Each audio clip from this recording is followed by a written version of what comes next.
Vous avez vu dans cette constitution, à l'article 217, on veut nous obliger à abandonner une part de notre souveraineté à des États voisins. Et on nous dit que nous n'avons pas le droit de revoir ça. Qui est celui-là qui va m'interdire, moi, le garant de la nation, à ne pas faire ça?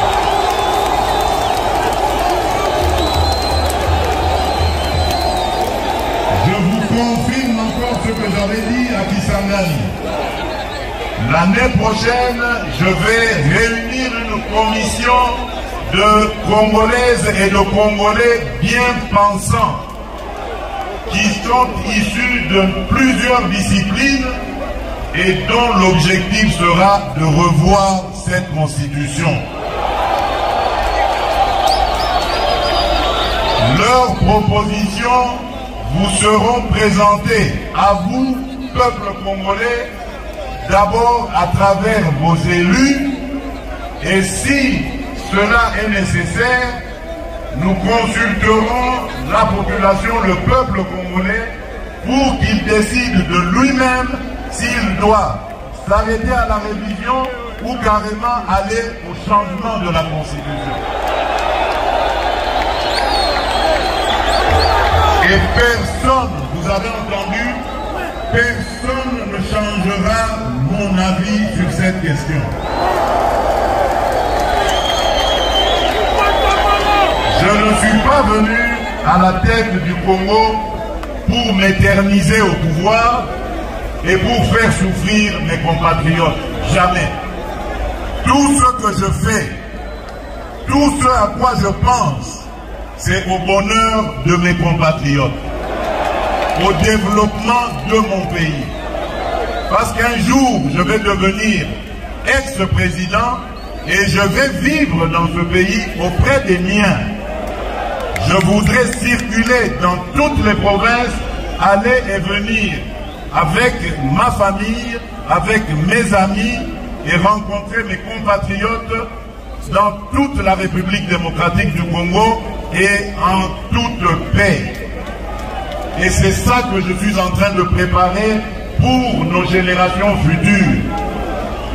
Peut-être que je n'arriverai pas à tout réaliser, mais l'essentiel pour moi, c'est d'installer le pays sur de bons rails, des rails qui vont permettre au Congo d'aller tout droit vers son développement. Et personne ne m'empêchera de réfléchir de cette manière et d'avoir cette approche. Et je mets en garde tous ceux, politiques ou autres, qui voudraient aller dans le sens de manipuler notre population. Ils vont être exposés face à la justice et à des poursuites de la justice. Le débat est permis et je l'accepte sans problème. Mais la manipulation est interdite, surtout lorsqu'elle est destinée à la subversion, à monter un groupe de Congolais contre d'autres Congolais. Quand on est un homme d'église, on est censé être un homme de paix. Quand on est un homme politique, opposant fût-on, on est censé apporter des solutions de paix et de développement.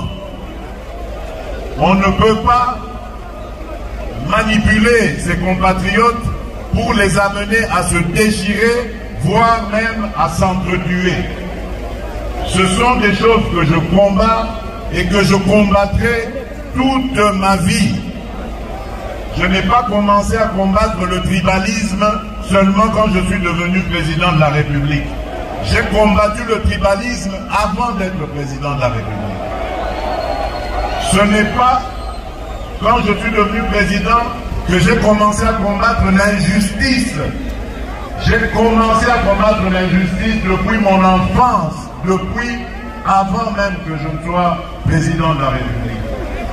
Et ça ne va pas s'arrêter parce que quelques individus mal intentionnés et surtout manipulés par des officines étrangères vont m'intimider.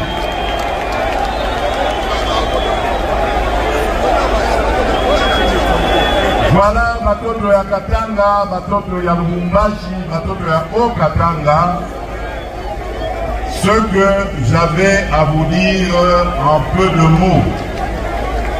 Je suis venu